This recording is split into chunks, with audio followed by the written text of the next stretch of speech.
Alam mo, ang maging OFW, ang isa sa pinakamahirap na desisyon na gagawin mo sa buhay mo kung mag-a-abroad ka.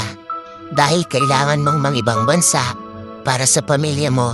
Sobrang mahirap mawalay sa pamilya kung alam niyo lang. Bawat minuto, bawat oras, bawat araw at bawat taon na hindi mo sila nakakasama.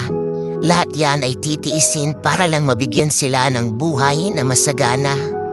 Kahit ang kapalit nito ay ilang taon na pagkakawalay sa kanila. Mahirap talagang maging OFW dahil lahat ng okasyon sa buhay mo, habang nasa ibang bansa ka, ay hindi mo sila makakasama. Nariyan ang graduation day, ang Pasko, bagong taon, at marami pang iba. Mag-isa mo itong haharapin.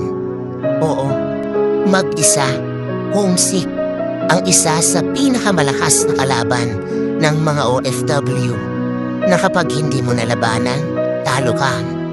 Kailangan pag nasa ibang bansa ka, may baon kang 1 toneladang pasensya at gabundok malakas ng loob. Dahil lahat ng laban dito, haharapin mong mag-isa.